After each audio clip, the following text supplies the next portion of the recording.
Plus d'1 milliard de musulmans se prosternent et élèvent une prière à Allah 5 fois par jour. Chaque jour, une prière qui leur est donnée par Mohammed, leur prophète. Chaque jour, 5 fois par jour, ils font face à une roche noire dans la ville sainte, Mecca, et se soumettre à nouveau à la religion de l'islam. Chaque jour, ils se prosternent en tant que communauté partout dans le monde entier pour exprimer leur solidarité en tant que discipline de l'islam, dont Mohammed est leur prophète, le Coran est leur écriture sainte, et Mecca est leur ville sainte.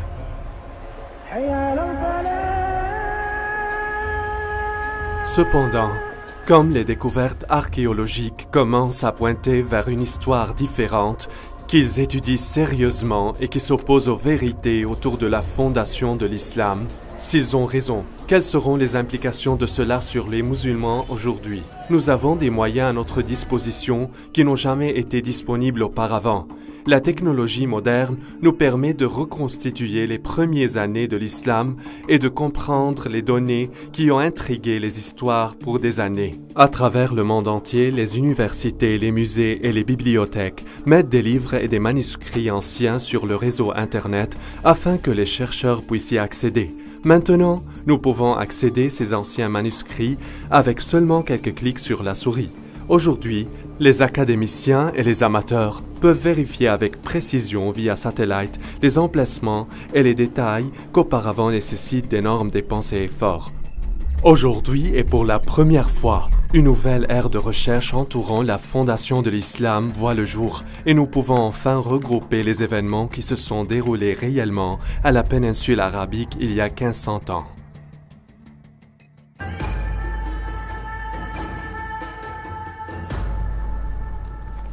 L'écrivain et l'historien Dan Gibson a vécu la majeure partie de sa vie au Moyen-Orient. Il a fait des recherches profondes concernant les peuples et les endroits dans l'ancien monde avant l'islam. Je suis venu la première fois en Arabie au début de mes vingtaines et j'ai passé plus que 30 ans à découvrir tous les coins de cette partie formidable et étonnante du monde et regrouper des preuves d'une nouvelle théorie radicale que je pense va changer notre compréhension de l'histoire. Des années d'études et de recherches m'ont permis de conclure que le lieu d'apparition de l'islam n'est pas celui que les historiens réclament et que dans les premiers écrits islamiques se trouvent des preuves et des références qui révèlent la vérité du mystère de la vénérable Mecca. En 2002, j'ai eu l'occasion de participer à une conférence sur les études nabatéennes organisée ici par l'université Al-Hussein bin Talal. Lors de la conférence, j'ai eu l'occasion de discuter avec les grands archéologues de l'Arabie saoudite et de la Jordanie. Je leur ai demandé spécifiquement sur l'enregistrement archéologique de la Mecca. Bien qu'ils ne désirent pas dévoiler leur identité ou bien en parler, ils ont avoué qu'il n'y avait aucun registre archéologique à la Mecca avant 800 ans après Jésus-Christ. Je m'attendais vraiment à ce qu'ils défendent la légende, qui dit que la Mecca était une ville fortifiée, pleine de maisons, de jardins, d'édifices publics et des temples, et ils ont dit non, il n'y avait rien de tout ça. Saviez-vous que le nom Mecca est mentionné une seule fois dans tout le Coran? Les savants musulmans font le lien d'autres noms avec Mecca, des noms tels que le lieu de rassemblement interdit, ou la sainte maison, ou le lieu de Béka, ou pleurs. Tous ces termes sont universellement associés à Mecca aujourd'hui. Néanmoins, le Coran lui-même ne nous dit pas en autant de mots que ceux-ci réfèrent tous à Mecca. Les savants musulmans ne voient aucune raison de débattre cela, mais au cours des toutes dernières années, certains historiens ont posé de multiples questions. Ils ont noté que Mecca était un endroit inhabité et ne se trouve pas sur l'ancienne route des caravanes. Les gens ont imaginé que les caravanes transportaient des encens, d'épices et autres produits exotiques, mais selon des recherches contemporaines à l'époque de Muhammad, l'époque de l'encens était terminée depuis longtemps et les Arabes s'étaient engagés dans un commerce du cuir et d'habillement. À peine les éléments qui pourraient soutenir une grande ville qui a été décrite comme étant la mère de toutes les villes, mais aussi le centre de la route commerciale. Regardez cette carte. Où est-ce que toutes les routes commerciales se croisent? Il y a 3 endroits dans le nord de l'Arabie qui pourraient être considérés comme le centre de la route commerciale. Ce qui est intéressant est que Mecca n'était pas un point d'arrêt car il n'était même pas situé sur la route des caravanes. Dans ce film, nous allons voir pourquoi il y a un manque total d'archéologie à Mecca à partir de l'époque du prophète Mohammed, pourquoi les descriptions du Mecca ne se conforment pas avec le paysage et comment une ancienne guerre civile islamique avait altéré la vérité sur l'islam. Alors que les musulmans du monde entier croient que leur ville sainte et leurs dirigeants fondateurs vivaient toi à Mecca en Arabie Saoudite, Dan Gibson croit que la preuve effectivement indique ailleurs. Au cours de mes études d'histoire arabe, je suis tombé sur beaucoup de preuves qui ne pointent pas à Mecca, mais vers le nord de l'Arabie comme le lieu fondateur de tout l'islam. Jusqu'à présent, personne n'a jamais mis en question que Mecca est la ville sainte de l'islam.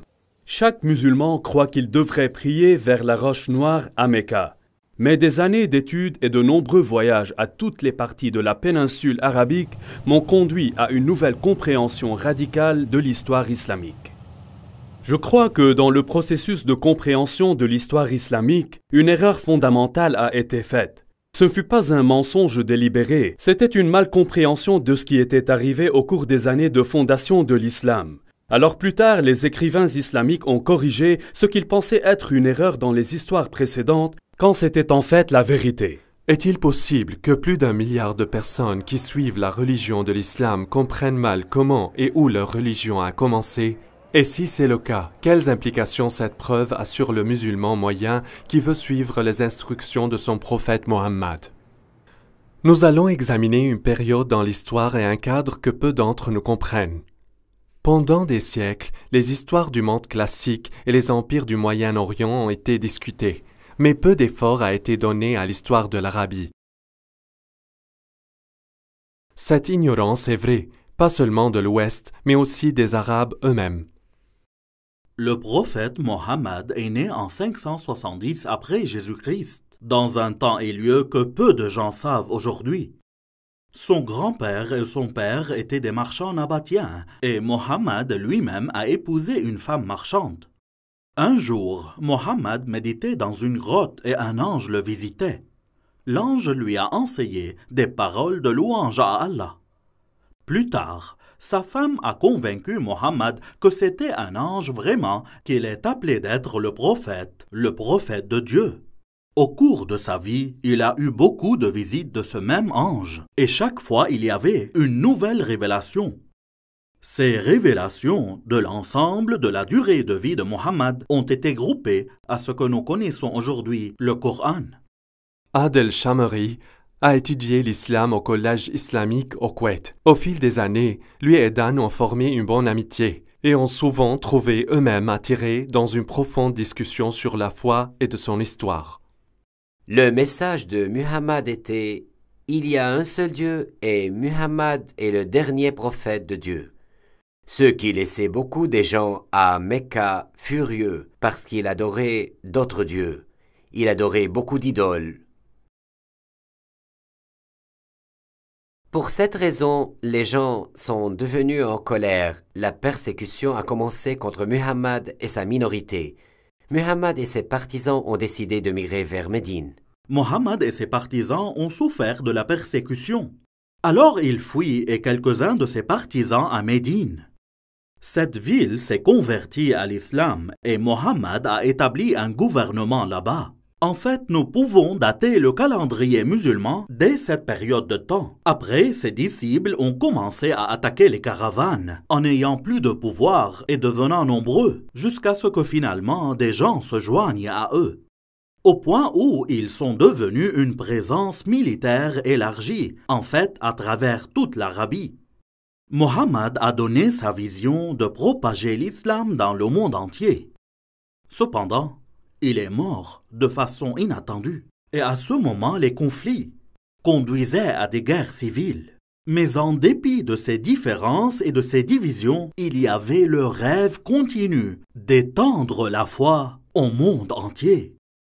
Une grande partie de l'Afrique du Nord et l'Asie centrale sont devenues sous le règne de l'islam. Aujourd'hui, l'islam est la deuxième des plus grandes religions du monde. Aujourd'hui, partout dans le Moyen-Orient, quand les entreprises de construction veulent creuser pour une fondation, il devrait y avoir quelqu'un présent du ministère des Antiquités. Pas d'importance que vous soyez à Jérusalem, Damas ou Amman en Jordanie. N'importe où vous creusez, les chances sont que vous allez exposer un ancien site d'une certaine sorte. Dans la ville de Mecca en Arabie Saoudite, les développeurs ont creusé partout, élevé de grands bâtiments, des hôtels et des immeubles de grande hauteur. Mais à la surprise des archéologues, il n'y a pas des ruines d'une grande ville ancienne dans Mecca. La ville où Mohammed est né était une grande ville. Il n'a eu aucune difficulté d'élever un grand nombre d'hommes pour gérer de grandes caravanes et de marcher dans ses armées. Pas seulement elle a eu une importante population, mais elle était aussi une ville agricole. La ville Mecca a été connue sous le nom mère de toutes les villes dans le Coran. El-Qura est le nom en arabe. Elle implique une ville magnifique avec des ruines antiques et des murs de la ville. C'est une grande ville bien connue. Le prophète Mohammed aurait allé en avant pour ses affaires et voyagé loin jusqu'à ce qu'il atteigne les vallées de Mecca et les lots de ces vallées. Aïcha a mentionné comment l'un des hommes avait de nostalgie pour Mecca. Je l'ai voulu, mais j'ai passé une nuit dans la vallée, pleine de types d'herbes variées. Quand nous sommes venus à Mecca, nous avons vu une ville bénie avec de l'eau, des arbres, et en était ravis. Nous y sommes installés. Al-Bukhari parle d'un prisonnier qui mangeait des raisins alors qu'il était enchaîné avec du fer, et il dit « Ce ne fut pas le temps de fruits à Mecca ». Il est difficile de croire que ces choses ont été écrites à propos de Mecca. La zone autour de Mecca est rocheuse et déserte. Mecca atteint en moyenne moins de 10 cm de pluie par an. Ces températures extrêmement chaudes et ces conditions stériles rendent la cultivation de végétation très difficile et ainsi d'assurer la nourriture d'une grande population. Pourtant, la ville sainte de l'islam est décrite comme ayant des champs avec des arbres et des herbes et de la terre agricole, mais il n'y a pas de terre cultivable près de Mecca. Elle ne correspond pas aux descriptions anciennes.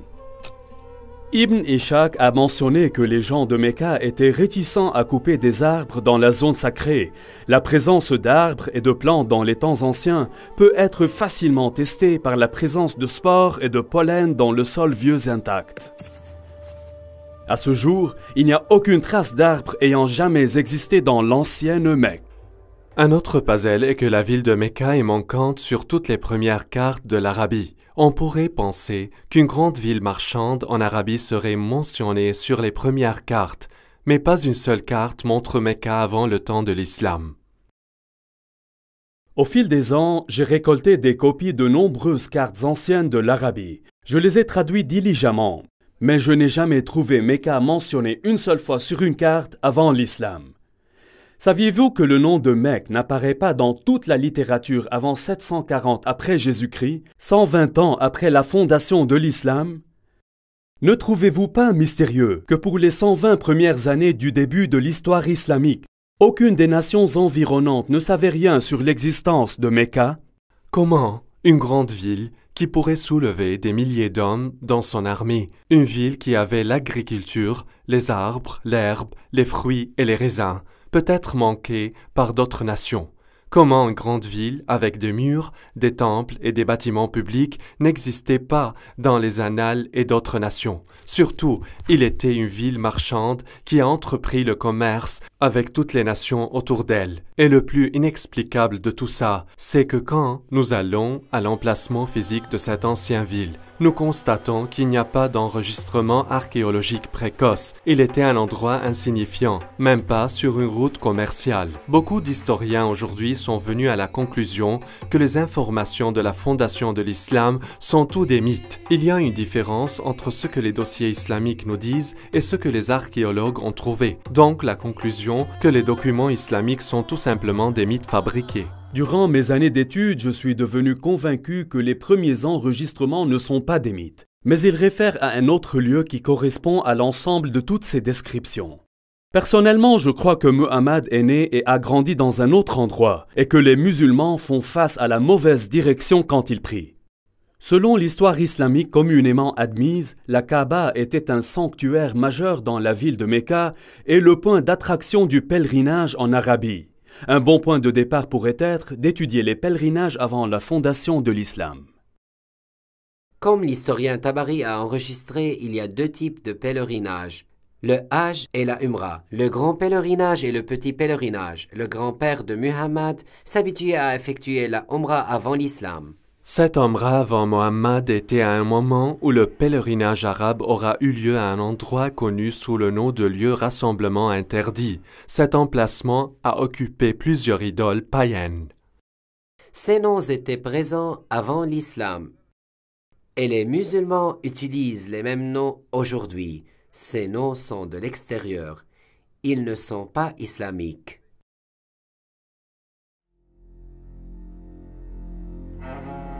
Pour que nous puissions comprendre ce qui s'est passé dans l'Arabie pré-islamique, nous devons comprendre l'importance des lieux saints dans l'ancienne Arabie.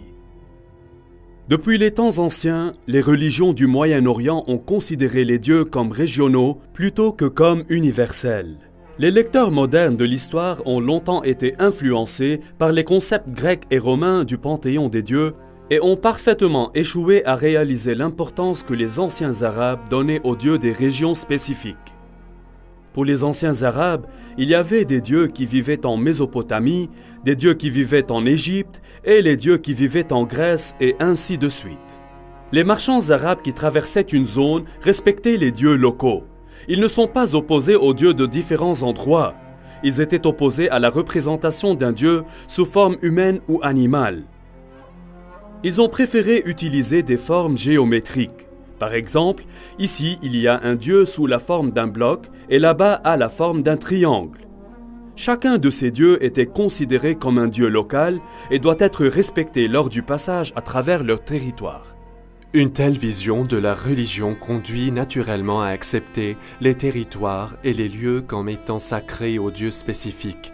Ainsi, la zone autour d'un temple, comme une vallée particulière ou lieu du désert lointain, pourrait être considérée comme sacrée. Il aurait un quartier où les gens se rassemblent, même avec leurs ennemis, et être en sécurité, parce que la violence a été interdite dans le pourtour sacré. Quand les touristes entrent dans la beauté majestueuse de Wadi Rum, ici dans le sud de la Jordanie, ils sont si souvent pris par l'exquise beauté de cette vallée et par les montagnes escarpées à qui il manque un temple, celle-ci ayant été dédiée à la déesse Lat ou Alat, comme certains l'appellent. Ce temple nabatéen avait une zone sacrée. Il était situé en face du temple avec les montagnes délimitant la zone sacrée. Avant l'islam, les Arabes ont été divisés en plusieurs groupes. Ils croyaient en plusieurs dieux et souvent se sont combattus entre eux sur les questions tribales. La seule chose qui les unissait était le pèlerinage à un ancien lieu de rencontre. Le Coran appelle ce lieu Masjid al-Haram, ou le lieu de rassemblement interdit. Masjid signifie rassemblement et se traduit mosquée aujourd'hui. Avant l'islam, il n'y avait pas de mosquée. Donc, le masjid était tout simplement un lieu de rassemblement. Lieu de rassemblement interdit était un lieu sacré de refuge et de sécurité où les activités régulières cessent et la violence est interdite. Le concept de haram ou interdit est très important dans l'islam. Masjid al-Haram est mentionné dans le Coran et était dans la ville sainte de l'islam. Toute la zone autour Masjid al-Haram était une zone interdite. Allah a fait Mecca un sanctuaire sacré, et il était un sanctuaire avant et sera donc après. Aucun n'est autorisé à déraciner ses arbustes ou de couper ses arbres ou de chasser son jeu. Nous avons donc deux descriptions complètes de la ville sainte d'origine de l'islam. Il était un endroit haram où le meurtre était interdit et était au centre du pèlerinage pour de nombreux siècles avant la fondation de l'islam. Maintenant, regardez ici. Une grande partie des graffitis trouvés dans tout le Negev et le sud de la Jordanie a été écrite par des gens en pèlerinage à la ville antique de Petra dans le sud de la Jordanie. Des milliers de personnes ont gratté leurs noms et leurs messages sur les rochers en faisant leur chemin vers Petra pour le pèlerinage. Cela crée un problème pour nous. Mecca est inconnu dans les cartes et dans la littérature avant et pendant la naissance de l'islam. Les descriptions telles que le centre de la route commerciale, la mère de toutes les villes et le point focal de l'ancien pèlerinage ne correspondent pas du tout. Comment pouvons-nous résoudre ce problème? La réponse vient naturellement de l'islam lui-même. Aujourd'hui, la Qibla dans toutes les mosquées est tournée vers la Kaaba. Il y a une place dans la mosquée appelée Mihrab où l'imam se lève et mène les croyants. Mais dans les premiers jours, il n'y avait pas de Mihrab. Au lieu de cela, il y avait un mur qui fait face à la direction de Qibla. L'ensemble du bâtiment se dirige vers la Kaaba. Dans l'islam, il est universellement compris que la Qibla est vers Mecca en Arabie saoudite.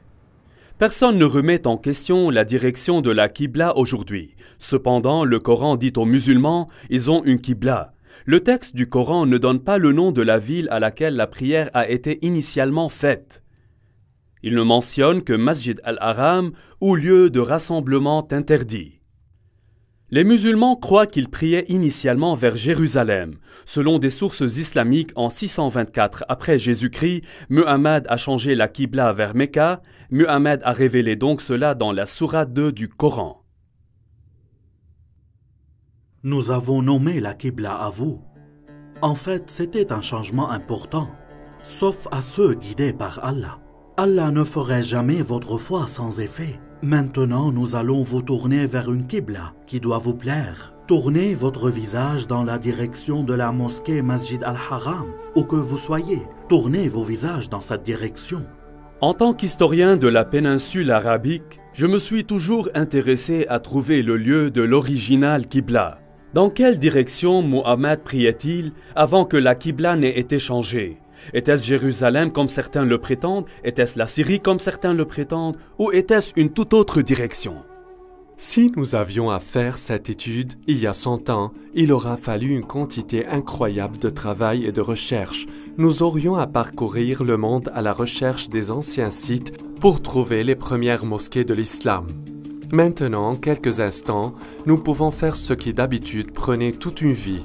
Google Earth nous permet d'examiner les sites de l'espace et les sites web comme ArcNet qui peuvent nous transmettre les résultats de toutes les recherches faites par des centaines d'étudiants et des professeurs. Nous pouvons examiner les structures en fonction de divers critères. Nous choisissons les bâtiments islamiques, on les organise par date dans une liste chronologique. Ensuite, on détermine quand ils ont été construits et vérifier la direction de leur Qibla pour déterminer quand elle a changé. Déterminer la direction de Qibla n'est pas une science exacte. Certaines des premières mosquées comme celle-ci n'étaient pas exactement des carrés. Alors les chercheurs doivent trouver le mur de la Qibla et projeter de 90 degrés à partir de ce mur. Parce que les premiers bâtiments ne sont pas carrés, nous ne pouvons pas utiliser les parois latérales ou les parois arrière.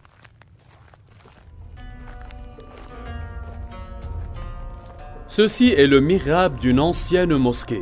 Les premiers Arabes déterminaient la direction de Qibla en utilisant les étoiles et ils étaient très précis. La meilleure façon de déterminer la direction de Qibla est de visiter les mosquées et d'utiliser un système de positionnement global. Pas chaque précoce mosquée peut être utilisée pour cette étude. Beaucoup d'entre elles étaient totalement reconstruites en prolongation, si bien qu'il ne soit plus du tout possible de déterminer la direction originale de leur Qibla. Toutefois, un certain nombre de mosquées survivaient. Par exemple, il y a une mosquée appelée la mosquée des dieux Qibla à Médine. L'histoire de l'islam nous dit que celui qui menait les prières dans cette mosquée même lui a été dit du changement de la Qibla. Ainsi, il s'est retourné et a commencé à prier vers Mecca. La question est, à quoi il faisait face initialement?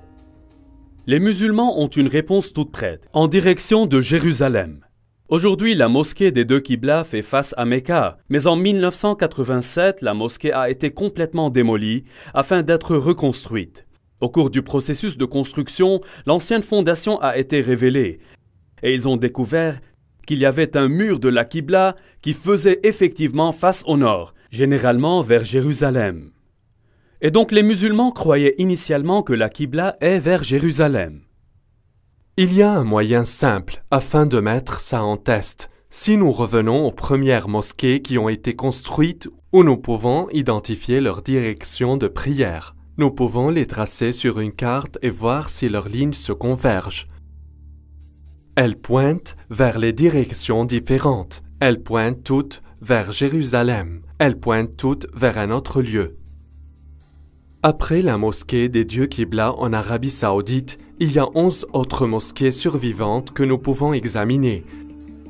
Celles-ci sont situées en Chine, Égypte, le sud de la Jordanie et le Liban, le centre de la Jordanie, le Yémen, Israël, Irak, Jérusalem, la Cisjordanie et enfin le Liban.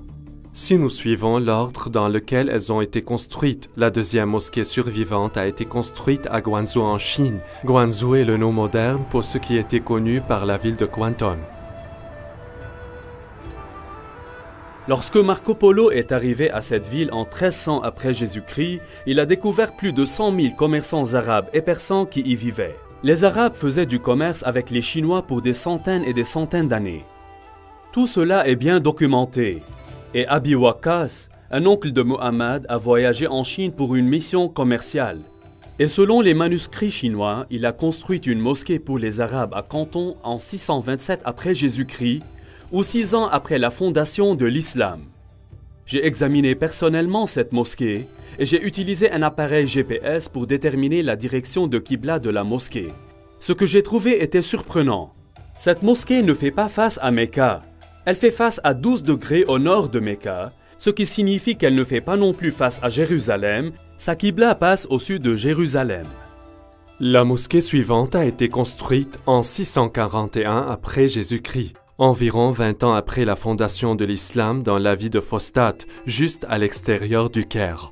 Cette mosquée a été reconstruite et agrandie plusieurs fois, de sorte qu'aujourd'hui la fondation d'origine n'est plus évidente. Cependant, une description du plan du sol original de la mosquée a survécu, et les dossiers islamiques nous disent que la première Qibla faisait face à l'est et plus tard a dû être corrigée vers le sud, vers Mecca. Le suivant bâtiment islamique survivant est le palais de Omeyyade, construit ici à Umayma, dans le sud de la Jordanie.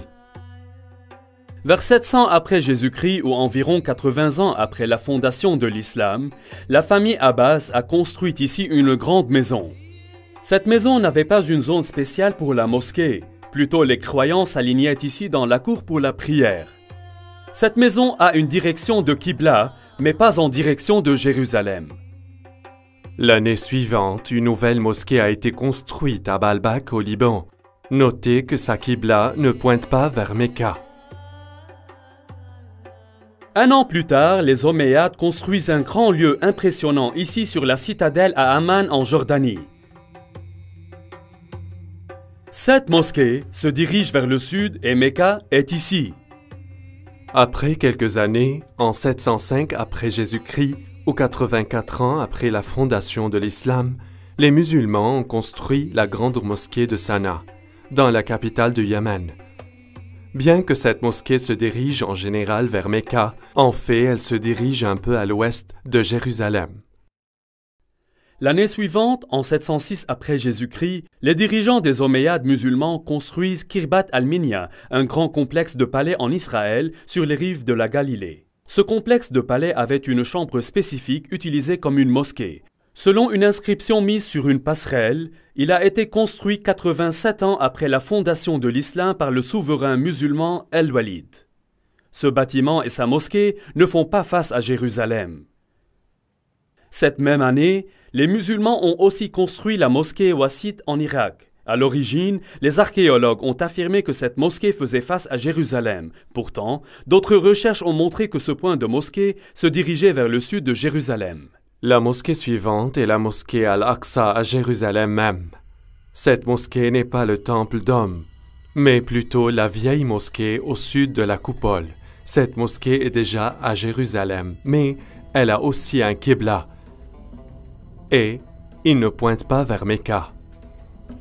La mosquée suivante que nous atteindrons a été construite en 724 après Jésus-Christ, 103 ans après la fondation de l'islam.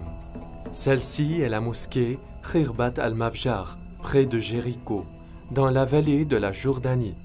Ce palais a été construit près de la fin de la dynastie des Omeyyades. En regardant le plan d'étage, nous pouvons voir que le palais et sa mosquée font face au sud plutôt que vers Mecca. Cette même année, une mosquée a été construite à Anjar, environ 58 km de Beyrouth. Elle a été construite près de la fin de la période omeyyade, et pas plus de 30 ans plus tard, elle est tombée en ruine et a finalement été abandonnée. Comme elle n'a jamais été reconstruite, on peut facilement déterminer la direction de Qibla, qui ne pointe pas vers Mecca ou Jérusalem. Maintenant, nous allons mettre tout cela ensemble sur une seule carte. Le résultat est étonnant.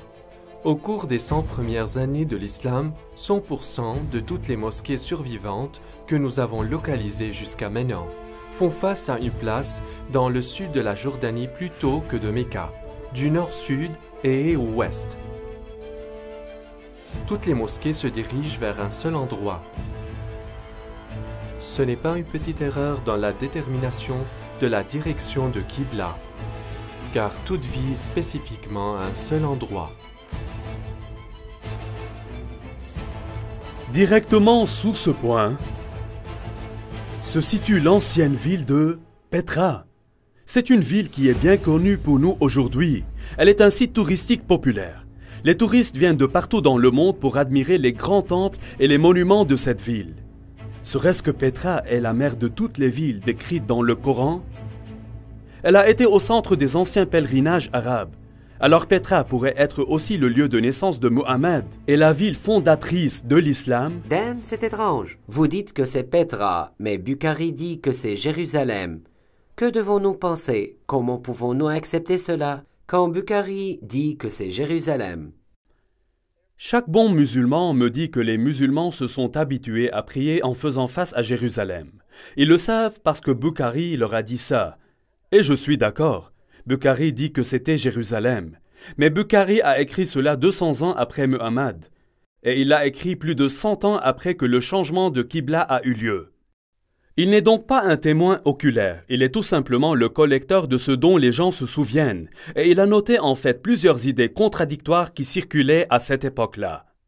Alors que certaines personnes ont été en train d'offrir la prière du matin à Quba, un homme est venu et a dit « Un ordre coranique a été révélé à l'apôtre d'Allah ce soir, qu'il doit faire face à la Kaaba à Mecca.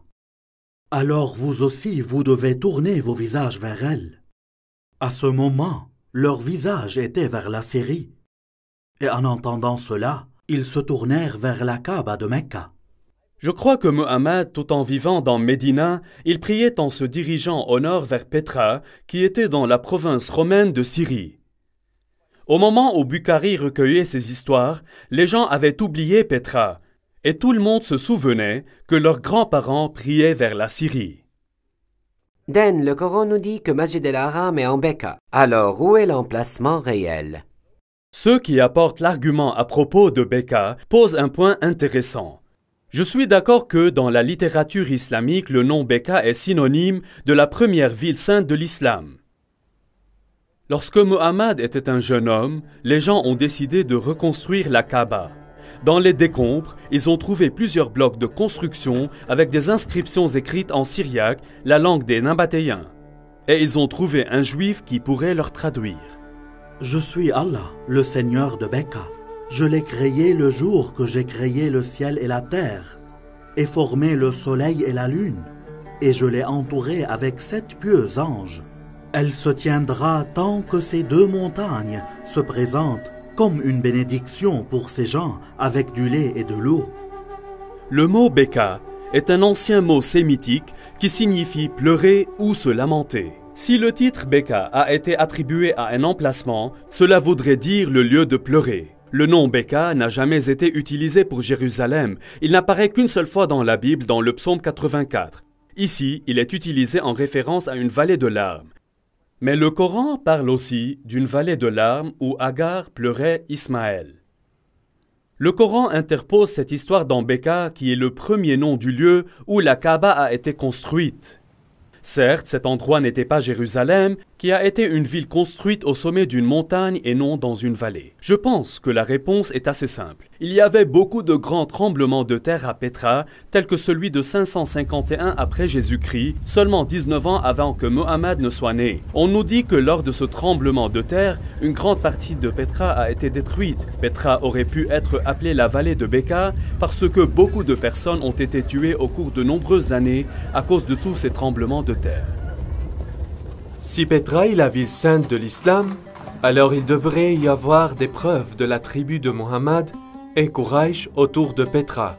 Si Dan Gibson peut trouver la tribu de Mohammed, il soutiendra grandement sa théorie que Mohammed était de la région Petra et non de Mecca.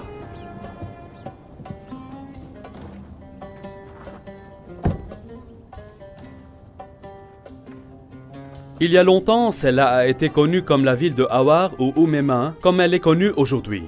Les archéologues ont découvert une ferme appartenant à la famille des Abbassides et une mosquée construite quelque temps plus tard. Quand les musulmans de l'Irak actuel ont vaincu les Omeyyades de Damas, ils voulaient un membre de la famille de Muhammad pour soutenir et légitimiser leur révolte. Et alors, ils sont venus ici, pour Oumema, 27 000 de Petra. C'était là qu'ils ont trouvé la famille de Muhammad et la tribu Quraysh. Ils ne vont pas à Mecca en Arabie Saoudite ou bien à Médine. Ils sont venus ici, à Oumema, 27 000 à l'extérieur de Petra. C'est là où ils ont trouvé la tribu Quraysh et la famille de Muhammad, pas en Arabie Saoudite. Jusqu'à présent, nous avons découvert que les premiers mosquées de l'islam toutes faisaient face à la ville antique de Petra. Mais est-ce que la ville de Petra s'adaptait aux descriptions islamiques de la ville sainte d'origine de l'islam? Il y a une histoire racontée par tous les premiers biographes de Muhammad, qui concerne Abdallah, le père de Muhammad. Un jour, il travaillait dans le champ et venait à la maison avec de la boue sur ses mains. Il va vers sa première femme et dit « Couche avec moi », mais elle a refusé parce qu'il était sale. Alors il est sorti, s'est lavé et est allé vers sa deuxième épouse, Amina. Elle est devenue enceinte et de cette façon, Muhammad est né. Ce qui est important pour nous dans cette histoire est que tous les premiers auteurs ont utilisé le même mot pour la saleté sur les mains d'Abdullah. Ils utilisent tous un mot arabe pour le sol, en particulier le sol d'un terrain ou d'un champ cultivé. Le problème est, il n'y a pas de terre cultivable près de Mecca. Cependant, quand nous arrivons à Petra, nous découvrons que Petra avait l'eau, les champs et les arbres. Selon les archéologues, il y avait des jardins publics et privés, ainsi que l'eau courante était amenée dans la ville par des aqueducs et des pipes en terre. Les archéologues ont décrit les arbres fruitiers, les vignes et les jardins existants dans l'ancienne Petra. Même aujourd'hui, il y a des parcelles de terre cultivées entre Petra et Al-Baïda qui est à 5 km. En analysant le sol antique, les chercheurs ont découvert, il y a seulement 100 années, que les collines autour de Petra ont été couvertes d'arbres comme le chêne, le genévrier, la pistache et la caroube. Non seulement la ville sainte possédait des arbres et des champs, mais elle était aussi une ville fortifiée. Ibn Ishaq dit « Et ils l'ont entouré comme il était à côté de l'un des murs de Mecca ». Maintenant, c'est très déroutant, car Mecca n'avait pas de mur de ville. Certains pensent que peut-être ce fut une maison dans Mecca, mais Ibn Ishaq dit expressément « les murs de Mecca ». Mais Mecca n'a pas été une ville fortifiée. Alors quoi à propos de Petra? Petra a été construite dans une vallée. De chaque côté de la vallée, il y avait de grandes montagnes avec des falaises. Ces falaises étaient comme les murs de la ville. Ainsi, les habitants de Petra construisent des murs d'une falaise de montagne à une autre falaise de montagne, à la fois de ce côté de la vallée et de l'autre aussi. Donc Petra avait des murs de la ville. Une autre caractéristique distinctive de Petra est qu'elle contient un fleuve très unique. En général, vous avez une vallée avec des montagnes d'un côté et des montagnes de l'autre, et aussi un fleuve qui passe au centre de la vallée. Mais dans ce cas, il y a longtemps, les tremblements de terre ont fissuré ces montagnes, donc il y a une fissure dans cette montagne. L'eau coule dans cette fissure à travers la vallée et sort de la fissure de l'autre côté. Les Nabatéens ont construit une rue à colonnade d'une montagne à une autre montagne. et à côté, il y avait un cours d'eau de pluie. Allons-y. Dans l'islam, un des devoirs des pèlerins est d'aller 7 fois entre 2 montagnes appelées Marwa et Safa. Ce qui est intéressant, c'est qu'Al-Bukhari nous dit que Muhammad a choisi de faire cette course dans le cours d'eau de pluie entre les 2 montagnes. Mais il y a des problèmes. Safa et Marwa sont juste de petites roches. Aujourd'hui, ils sont logés à l'intérieur du bâtiment de la mosquée. Comme vous pouvez le voir sur ce dessin, il n'y a pas un cours d'eau de pluie entre ces 2 rochers. Mais ici, à Petra, la description s'applique exactement d'une montagne à l'autre. Il y a 4 passages dans le bassin de Petra. Puisque Petra est dans une vallée, on peut y entrer de chaque extrémité de la vallée. Au cours de l'année de la conquête de Mecca, le prophète est entré dans Mecca de sa partie supérieure. Mais il y avait aussi d'autres moyens d'entrer à Petra. Les anciens documents nous disent qu'on pourrait entrer et sortir à la ville sainte d'une fissure dans les roches. En arabe, on appelle cela un thaniya. Al-Bukhari le mentionne plusieurs fois. L'apôtre d'Allah utilisait pour entrer Mecca la haute Thaniya et utilisait pour quitter Mecca la basse Thaniya. Le prophète avançait jusqu'à ce qu'il atteigne la Thaniya à travers laquelle on peut aller vers eux. Ce sont les gens de Quraysh. Il y a 2 Thaniya comme entrée. L'une d'elles est le fameux Sikh que les touristes passent à travers pour entrer dans la ville. L'autre est loin de la rue à colonnade et mène au labyrinthe de canyons qui finissent par vider dans le Wadi Araba au-dessous de la mer Morte. Petra a également de nombreux temples. Là-bas, il y a ce qui est connu aujourd'hui par le temple des lions ailés ou le temple d'Al-Uzza. Derrière moi, ce qui est connu aujourd'hui sous le nom de Kasr al-Bint ou bien le temple du dieu Dushara.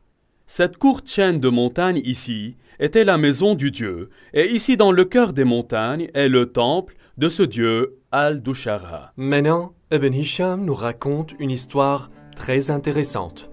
Au début de l'histoire islamique, seules quelques personnes ont converti à l'islam à cette époque. Un d'entre eux était un homme connu sous le nom d'Al-Tufail ben Amr de Mecca.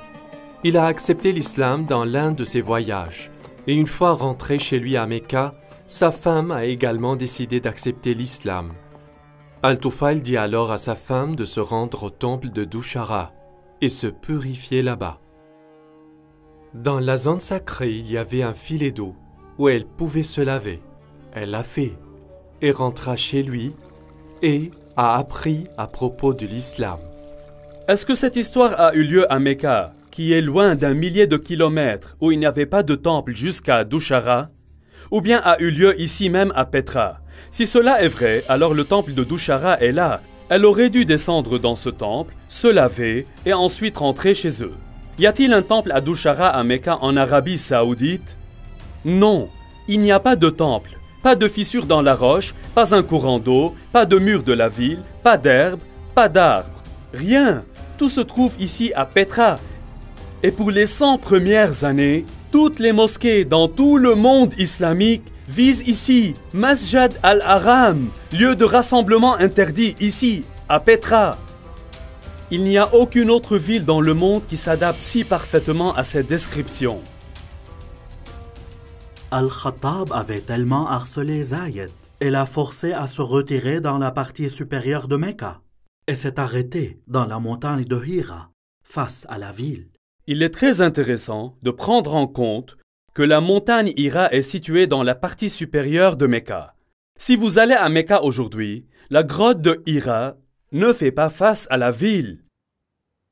Mais ici à Petra, la partie haute de la ville se trouve au nord de la rue à colonnade et la partie basse de la ville se trouve au sud de la rue à colonnade. En effet, la ville a été divisée en deux par la rue à colonnade. Si Petra est la ville sainte de Mecca, alors la grotte où Muhammad a reçu sa première révélation devrait être située là. Les anciens documents disent que la grotte fait face à la ville. et qu'elle est très basse puisque Muhammad a essayé de grimper et de se jeter par-dessus. Si tel est le cas, je pense connaître la place, mais nous devrons aller là-bas.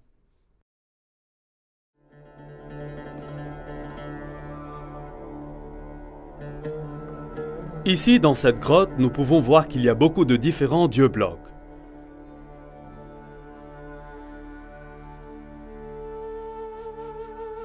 En haut, il y a un grand symbole croissant. Ceci est juste le genre de caverne où les jeunes hommes allaient pour contempler le sens de la vie.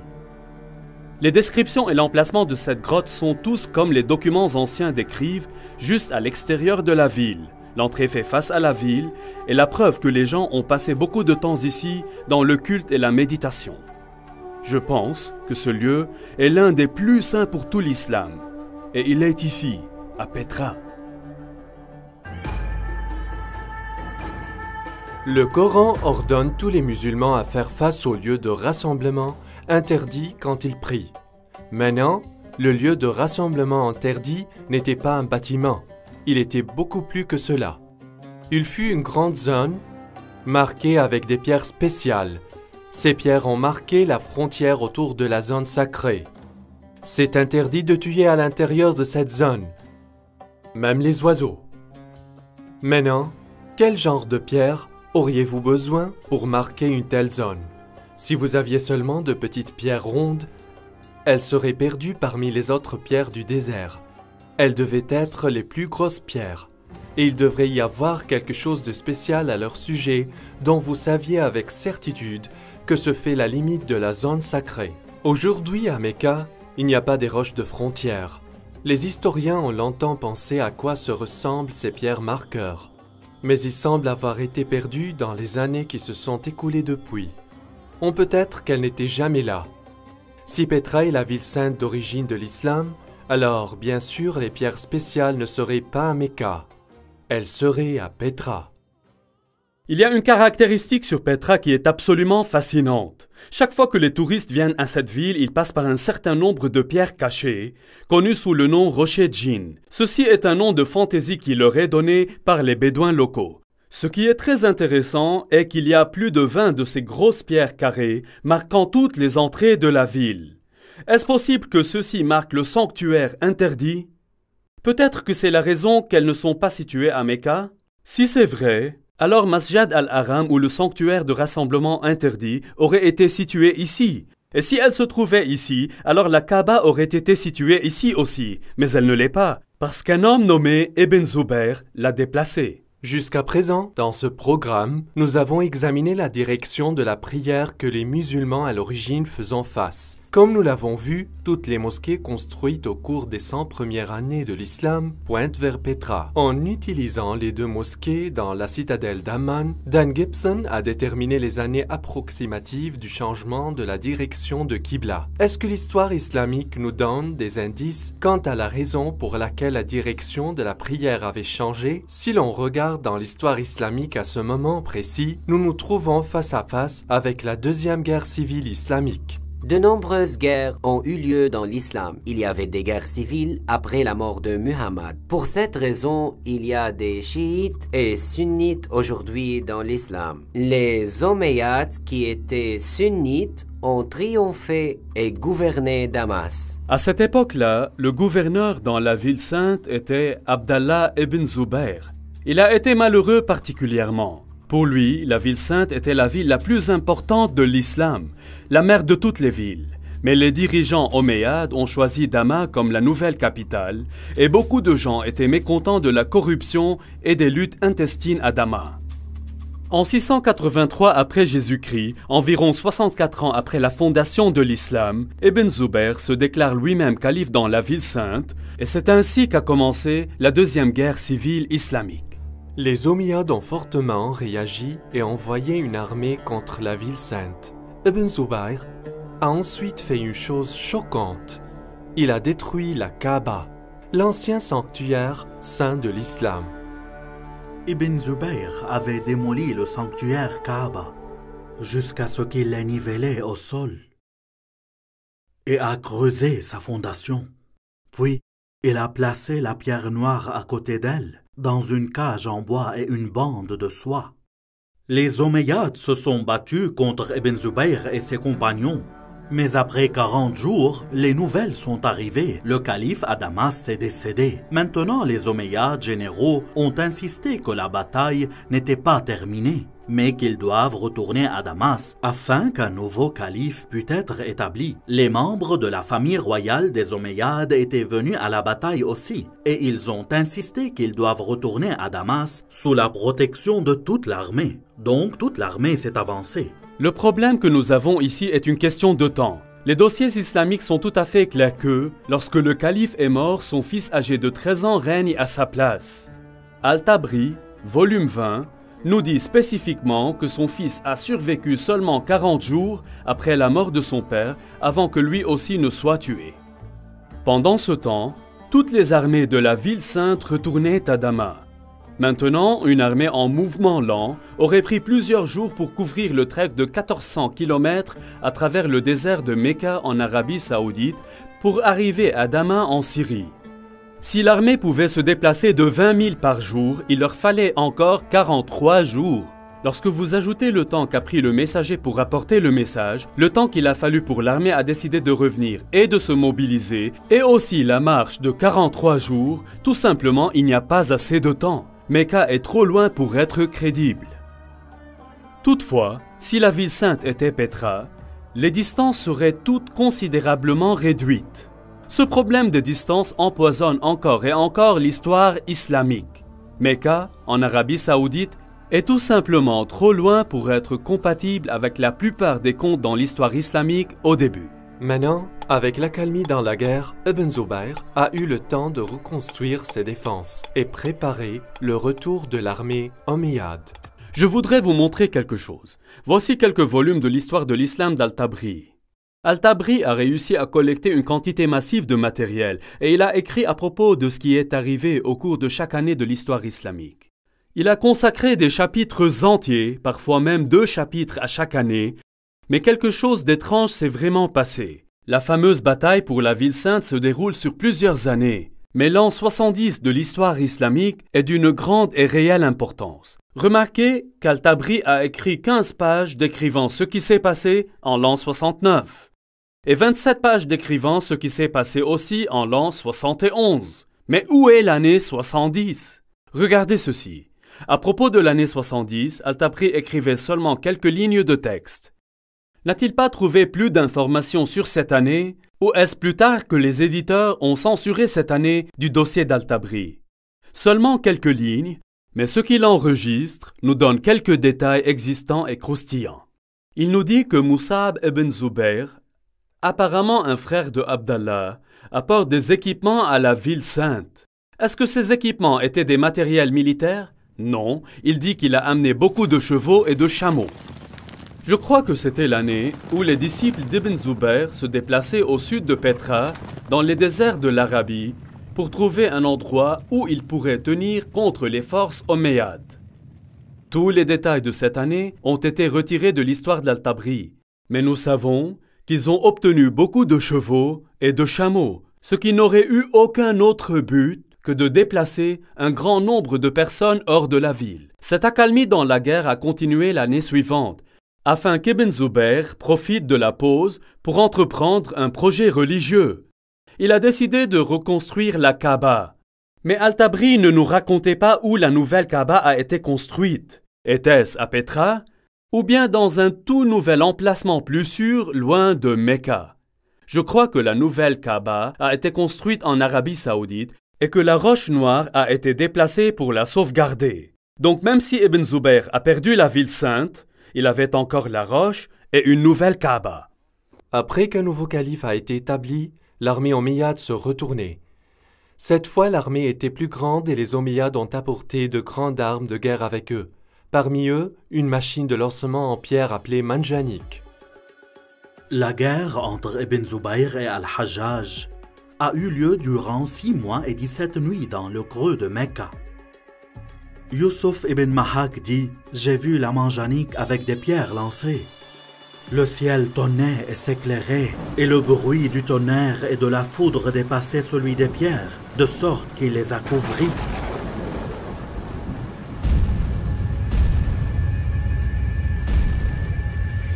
Pendant les combats, Ibn Zubayr se réfugia dans un bâtiment en ruine à côté de la Kaaba et cela a commencé une autre bataille qui accomplissait la destruction de la zone Kaaba de la ville sainte. Finalement, Ibn Zubayr a perdu la bataille, mais la cause a été reprise par ceux dans la ville de Médine, en Arabie Saoudite, et dans la ville de Kufa, en Irak. Je crois que pendant ce temps, le monde islamique a été jeté en lice. Est-ce qu'il faut prier vers Petra ou bien vers Mecca? Le grand empire islamique avait été divisé en deux. À l'origine, les Omeyyades ont gouverné Damas et ils priaient vers Petra. Mais ils ont été vaincus dans la bataille et maintenant la partie orientale de l'empire a été gouvernée par les Abbassides qui ont tous construit leur mosquée tournée vers Mecca. C'était exactement pendant ce temps-là que nous voyons un changement dans la construction de la mosquée.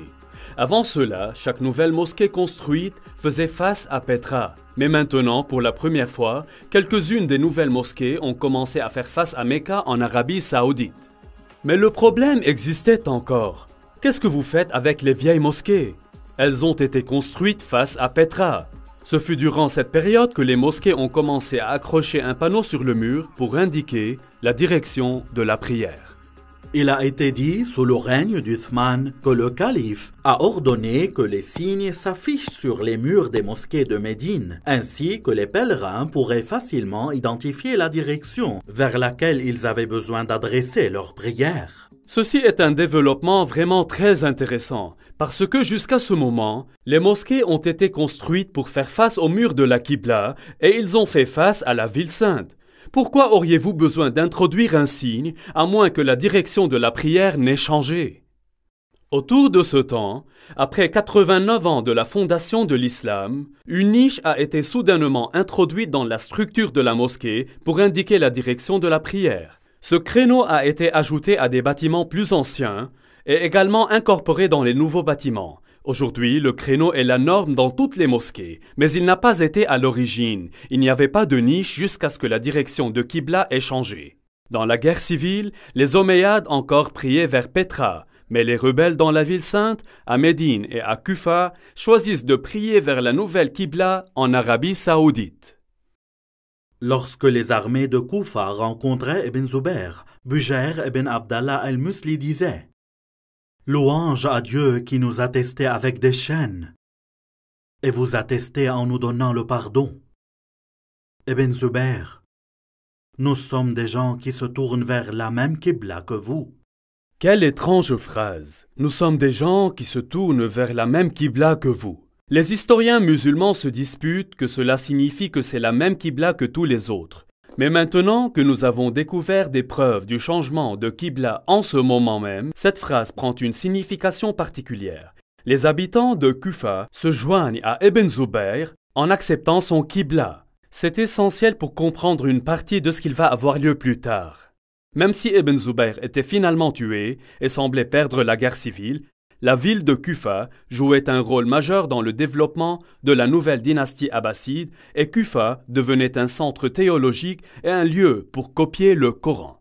Dans le monde islamique, les choses ont été un gâchis. Non seulement les musulmans étaient divisés politiquement, ils ont été divisés religieusement encore, obéissant au souhait d'Allah, comme c'est révélé pour le prophète Mohammed qui était au cœur même de l'islam. Deviez-vous obéir à Mohammed et le Coran et faire face au lieu de rassemblement interdit à Petra ou prier en se dirigeant vers la maison sacrée La Roche Noire, qui est en Arabie Saoudite? Jusqu'à présent, Dan Gibson a tracé les mosquées existantes depuis le 1er siècle de l'islam et elles pointent toutes vers Petra en Jordanie. Alors, que dire à propos des mosquées du 2e siècle de l'islam? Est-ce qu'elles pointent toutes ainsi vers Petra? Voici où les choses commencent à devenir intéressantes. Au cours de mes études, j'ai découvert que les mosquées construites au cours du 2e siècle de l'islam pointent dans des directions différentes. C'est ce que j'appelle le temps de la confusion. Après 102 ans de la fondation de l'islam, la mosquée de Oumar a été construite dans le sud de la Syrie, dans l'ancienne ville de Basra. Comme vous pouvez voir, l'orientation de la mosquée ne pointe pas vers Mecca, mais il est clair qu'elle ne pointe pas également vers Petra aussi. 5 ans plus tard, les musulmans au pouvoir ont construit un palais en Syrie, connu sous le nom de Qasr al-Ir el-Gharbi. Ceci est un dessin du plan du palais et la mosquée dans le coin du complexe. L'ensemble du complexe semble faire face à quelque part entre Petra et Mecca. Quelques années plus tard, le palais Qasr al-Khair el-Sharqi a été construit à environ 100 km au nord de Palmyre. Si nous examinons le plan sol des bâtiments du palais, nous remarquons que le palais et sa mosquée ne semblent pas alignés ni à Mecca ni à Petra. Encore une fois, ils pointent entre les deux. Est-il possible que quelque chose était arrivé et a obligé les constructeurs de ne pas vouloir choisir ni Petra ni Mecca? Alors, ils ont pointé la Qibla entre les deux. Nous pouvons voir sur la carte que la Qibla se dirige exactement entre les deux villes. Il n'est pas une légère erreur de calcul, mais une volonté délibérée d'éviter à la fois Petra et Mecca. Nous devons donc trouver une réponse ailleurs pour expliquer ce changement. 109 ans après la fondation de l'islam, une mosquée a été construite à Bangor, au Pakistan. Comme toutes les autres mosquées de la période, elle avait seulement un mur de la Qibla sans niche. Cette mosquée a cependant fait face vers Mecca, en Arabie Saoudite. Ici, nous avons la première mosquée que nous pouvons identifier comme pointant vers Mecca. Il peut y avoir eu d'autres construites qui n'existaient plus. Mais cette mosquée est importante, car elle est la plus ancienne mosquée survivante que nous pouvons vraiment dire qu'elle fait face à Mecca en Arabie Saoudite. Et ce qui est étonnant, c'est qu'elle a été construite environ 100 ans après la mort de Mohammed. Ceci est très récent pour les historiens musulmans et il va causer à l'histoire islamique traditionnelle toutes sortes de problèmes. L'un des bâtiments les plus importants de notre étude se trouve ici sur la citadelle d'Amman en Jordanie. Ce palais omeyyade a été construit environ 122 ans après la fondation de l'islam. Maintenant, si vous vous souvenez, nous avons regardé une mosquée omeyyade construite ici. Cette mosquée pointe directement vers Petra. Mais quand ils ont construit le palais, la direction de son Qibla était directement vers Mecca. Il apparaît donc clairement que la direction de Qibla a changé dans la période entre la construction de ces bâtiments et la construction de ce palais. Cela nous aidera à déterminer comment et quand le changement de direction de Qibla a été fait. Rappelez-vous qu'il était lors de la construction de ce palais que le nom Mecque apparaît d'abord dans la littérature partout. Ce qui est étrange est que Mecca n'a pas été mentionné toutes ces années ni dans les livres de la littérature ni dans les livres islamiques. Elle n'a été mentionnée que lorsque le changement de la Qibla a été fait. Ceci est une chose très étrange. Les gens se demandent de la raison. Elle devrait être mentionnée dans les livres et les histoires islamiques, mais elle n'a pas été mentionnée que lorsque la Qibla a été changée. Cela est très étrange. La grande mosquée suivante a été construite à 32 km au sud d'Amman en Jordanie. Celle-là a été connue comme le palais et la mosquée Mashta, et il a été construit en 743 après Jésus-Christ.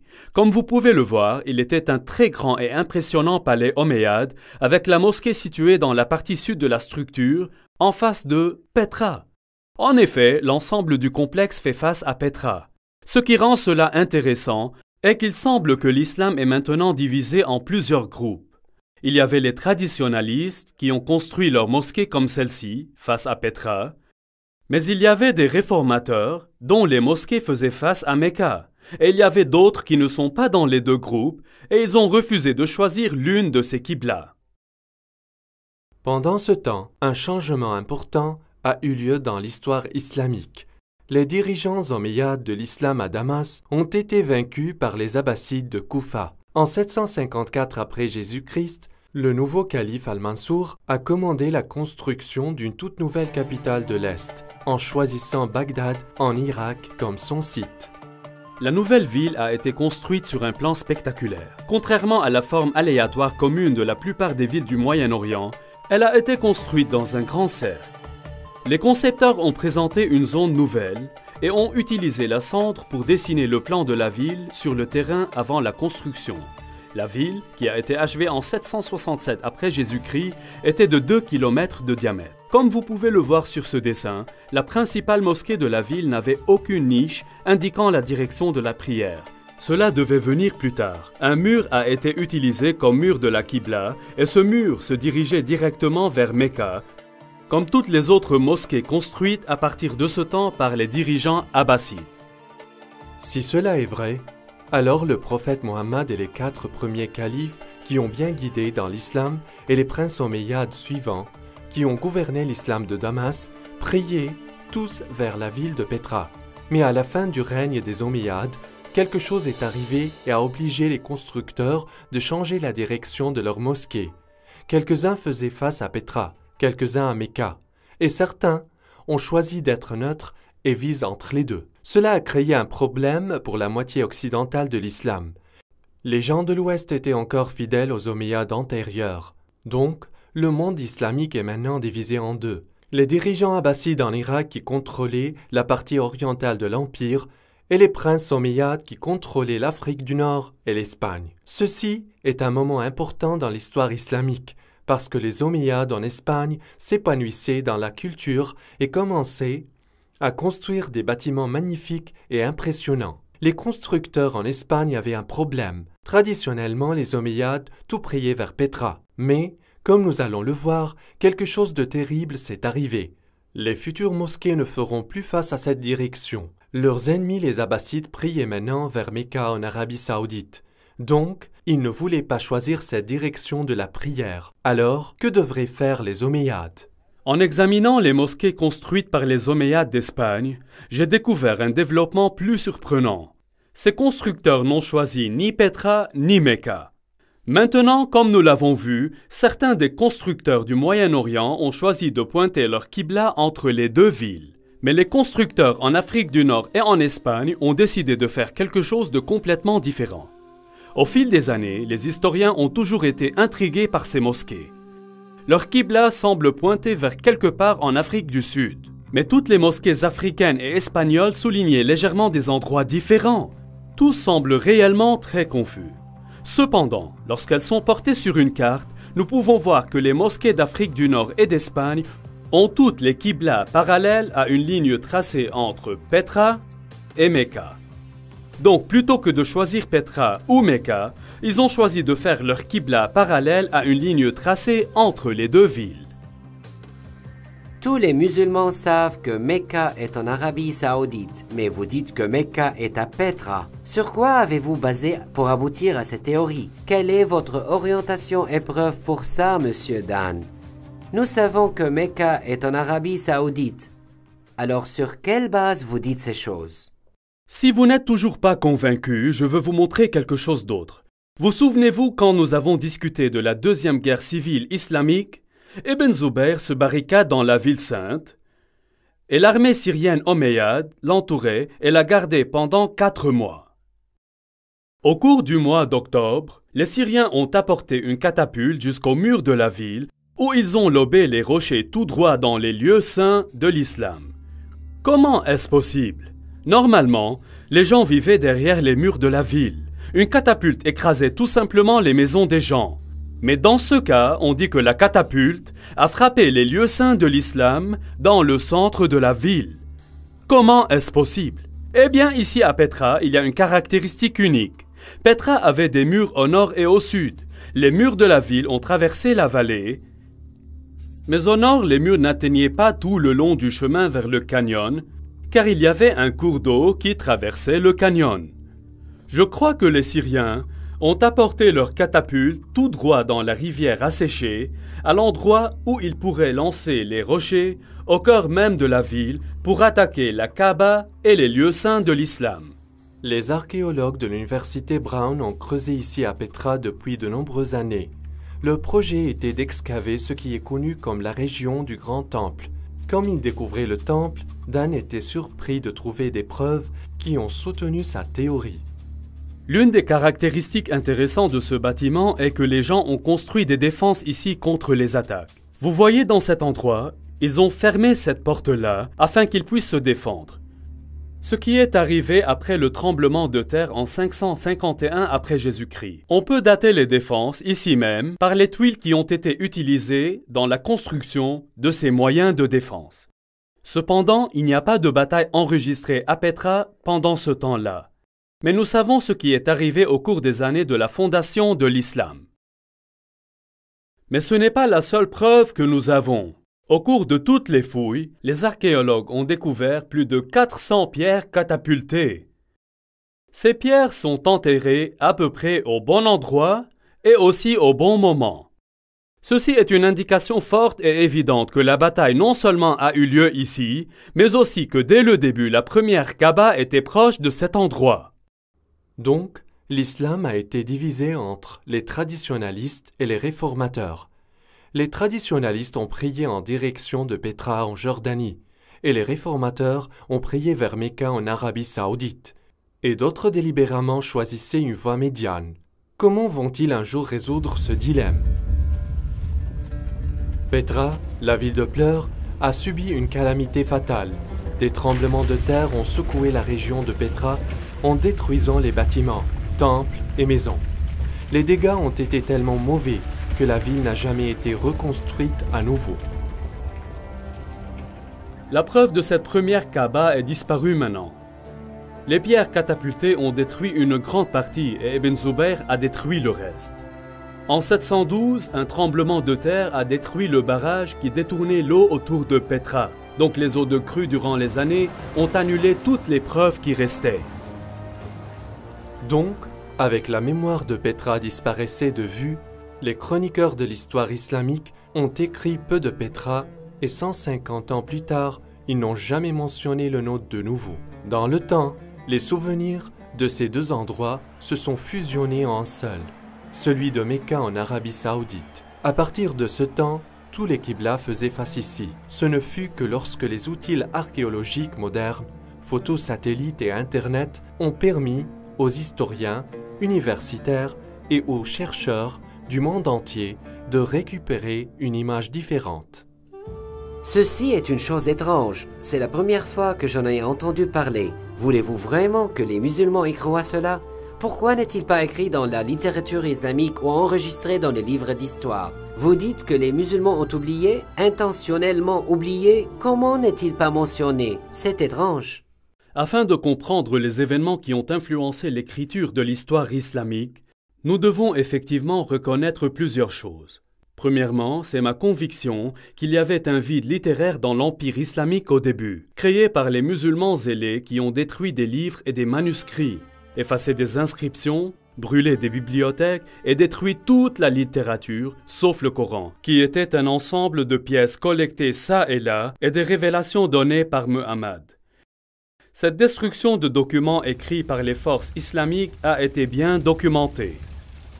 Un élément de preuve est une lettre de 640 après Jésus-Christ du calife à général Amrou, le chef des armées musulmanes en Égypte, qui a demandé à calife que doit-il faire avec les milliers de manuscrits qu'il a trouvés dans les entrepôts en Alexandrie. La réponse du calife a été enregistrée et connue depuis des siècles. En ce qui concerne les livres que vous avez mentionnés, voici ma réponse. Si leur contenu est en conformité avec les révélations d'Allah, nous pouvons le faire sans eux. Car dans ce cas, les révélations d'Allah sont plus que suffisantes. Si d'autre part, ils contiennent de la matière non conforme aux révélations d'Allah, il n'y a aucune nécessité de les préserver.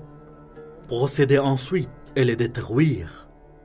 L'écrivain musulman Ibn al-Kifti nous dit que les livres ont été distribués aux bains publics d'Alexandrie où ils ont été utilisés pour nourrir les poêles qui ont gardé les bains tout à fait réchauffés. Ils disent qu'il a fallu 6 mois pour brûler toute cette matière. Eutychius, le patriarche de Constantinople, a enregistré qu'il y avait 4000 bains qui ont reçu des livres de la bibliothèque d'Alexandrie.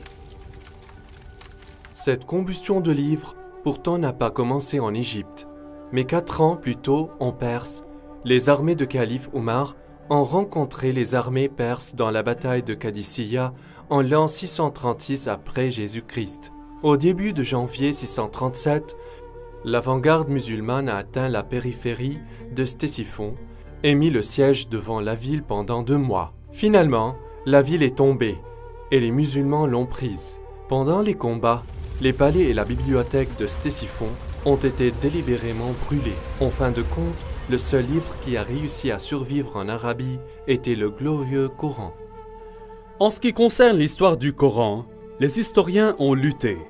Il semble que la grande partie du Coran a été retenue de manière orale plutôt que sous forme écrite. Alors que les Arabes avaient une grande mémoire et avaient la capacité de conserver l'intégralité du Coran, la rétention des matériaux dans une tradition orale souffre de plusieurs difficultés. Tout d'abord, la précision des souvenirs des personnes concernées doit être parfaite et pointilleuse. Dans le cas du Coran, des arguments ont surgi sur des divers versets. Comment ils doivent être rendus et s'ils doivent ou non être inclus dans l'ensemble. Ensuite, le problème du transfert de toutes les connaissances des savants aux novices est souvent une mission difficile. Dans le cas du Coran, la plupart des hommes qui ont mémorisé les paroles de Muhammad étaient aussi des guerriers. Comme c'est souvent le cas, les guerriers meurent dans la bataille et leur connaissance du Coran périt avec eux. Ceci est amplement illustré dans la bataille de Yamama, quand on estime que 450 hommes qui avaient mémorisé le Coran ont été tués. Hudayfa bin al-Yaman est venu chez Uthman au moment où le peuple de Damas et le peuple de l'Irak ont été en guerre pour conquérir l'Arménie et l'Azerbaïdjan. Hudayfa avait peur parce que les gens de Damas et de l'Irak avaient des différences dans la récitation du Coran. Alors il dit à Uthman, « Ô chef des croyants, sauvegardez cette nation avant qu'ils se diffèrent sur les révélations. » Ainsi Uthman a envoyé un message à Hafsa disant, « Envoyez-nous votre manuscrit du Coran afin que nous puissions compiler les matériaux coraniques dans des copies parfaites et retourner le manuscrit à vous. » Hafsa l'a envoyé. Ensuite, un groupe d'hommes se réunit pour créer une nouvelle copie du Coran. Uthman dit aux 3 hommes de Quraysh, « Si vous n'êtes pas d'accord, écrivez-le dans le dialectique de Quraysh, car le Coran a été révélé dans leur langue. » Lorsque plusieurs copies ont été écrites, Uthman a renvoyé le manuscrit original à Hafsa. Ensuite, il a envoyé à chaque spécialiste musulman une copie de ce qui a été écrit et il a ordonné que tous les autres matériaux coraniques écrits dans les manuscrits ou même aussi dans des copies entières soient brûlés. Et la combustion continue. Cette fois, même des matériaux coraniques ont été brûlés. Mais ça n'a pas empêché les disputes sur ce qui devrait ou ne devrait pas être inclus dans le Coran. Lorsque les nouveaux Corans sont arrivés dans les différentes provinces, les gens ont fait valoir contre eux. Saïd ben Tabet a dit, « Un verset de la sourate Ahzab a été manqué en copiant le Coran, et j'avais l'habitude d'entendre l'apôtre d'Allah le réciter. Donc nous en avons cherché et trouvé avec Khuzayma bin Tabet al-Ansari. » Ces 5 ou 6 copies étaient maintenant les seuls Corans dans tout l'Empire musulman. L'ordre qu'a donné Uthman de brûler tout autre matériel coranique a fait disparaître tous les Corans partout, sauf quelques-uns qui ont été soutenus par les gouverneurs régionaux. En effet, tous les livres non musulmans ont été détruits, et les musulmans ont détruit tous leurs propres livres et leurs œuvres écrites, à l'exception des 5 ou 6 exemplaires. Rappelez-vous que l'Empire islamique à cette époque, tendu de l'océan Atlantique à travers le Moyen-Orient, arrivant jusqu'en Afghanistan, et il y avait seulement 5 ou 6 exemplaires du Coran dans tous ces millions de kilomètres carrés. Voilà ce que je veux dire quand je parle d'un vide littéraire. Beaucoup plus tard, une fois que les Abbassides ont pris le contrôle de l'Empire islamique, ils ont reconnu ce vide littéraire et ils décident de le corriger. Le problème était qu'ils avaient l'intention de produire une version abbasside de l'histoire islamique. Donc tous les documents produits et écrits sous le contrôle abbasside reflètent la dernière version politiquement correcte de l'histoire abbasside. Tous ces histoires et hadiths, sur les 250 ou plusieurs années précédentes, ont été collectés, copiés et distribués. Ces livres qui ont été écrits plus tôt ont été détruits ou modifiés par les écrivains postérieurs qui ont trouvé des erreurs en eux. Sous la domination abbasside religieuse écrasante, les projets scientifiques et universitaires ont été entrepris. Les dirigeants abbassides encourageaient le développement scientifique qui ne présentait pas seulement les premières années de l'islam dans une bonne forme, mais pourrait également confirmer leur droit de gouverner l'Empire. Au cours de cette période de temps, nous trouvons que les grands historiens islamiques écrivaient leurs traités d'histoire et ils éditaient également les contes antérieurs. Par exemple, nous n'avons pas la biographie originale d'Ibn Ishaq de Muhammad comme Ibn Hisham, qui avait corrigé ce que les Abbassides appelaient des graves erreurs dans le compte rendu original. Après l'édition d'Ibn Hisham, le reste des grands historiens islamiques ont commencé à écrire leur histoire et nous avaient présenté une histoire islamique adaptée en fonction de la vision du monde politique et religieux des souverains abbassides à leur époque. Est-il possible que les musulmans soient aujourd'hui victimes d'une couverture abbasside? Est-ce que les abbassides détournent délibérément les musulmans loin de leur lieu de rassemblement interdit à Petra, comme le commande le Coran, et les faire prier vers le rocher noir, qui est maintenant à Mecca? Est-ce que les musulmans continuent d'être trompés par la propagande abbasside? Je crois que l'étape a été créée lorsque les dirigeants musulmans ont regroupé au début les différents morceaux du Coran. Le problème n'a pas été la collection, mais la destruction de tout ce qui s'opposait à leur point de vue. Il y a une grande diversion entre la pensée occidentale et musulmane. Dans la pensée occidentale, les manuscrits postérieurs sont moins fiables car ils ont des copies de copies. Nous devons revenir auparavant à la source car elle est plus précise. Les musulmans, d'autre part, pensent que les manuscrits antérieurs sont moins fiables et que les manuscrits ultérieurs les remplacent. Même dans le Coran, les révélations ultérieures remplacent ou annulent les révélations antérieures. Une fois que vous autorisez le concept de l'abrogation, vous vous laissez à accepter toutes sortes de changements. Si les Abbassides manipulaient l'histoire, étaient-ils allés aussi loin avec la falsification du texte du Coran? Par exemple, comment le nom Mecque se trouvait dans la sourate 48? Abu Bakr, le successeur où Muhammad a fait la première compilation de matériel coranique. Ousmane, qui l'a suivi, a utilisé cette collection et y a rajouté du matériel. Les historiens nous disaient que même après Ousmane avait compilé son Coran, les gens se souvenaient encore plus des versets que Muhammad avait révélés. Chaque fois qu'un nouveau Coran était fait, il a été présenté comme le Coran le plus complet. Les précédents étaient bien, mais les plus récents ont été plus complets, avec beaucoup plus de révélations. Est-ce que les Abbassides ont publié un Coran encore plus complet et y ont mentionné la Mecque? Aujourd'hui, nous avons beaucoup de Corans koufiques abbassides dans les musées, d'Istanbul à Samarcande. Ces Corans ont utilisé le script koufique inventé dans la ville de Koufa. Mais qu'en est-il à propos des anciens Corans écrits par d'autres scripts? J'ai cherché très souvent beaucoup de parchemins coraniques antérieurs, faits et écrits dans le script pré-koufique. Il ne fallait donc pas vraiment être très surpris qu'aucun des éléments pré-koufiques comprenait les versets sur le changement de la Qibla ou bien de la ville de la Mecque. Les historiens m'ont contesté que je sois en train de réécrire toute l'histoire islamique.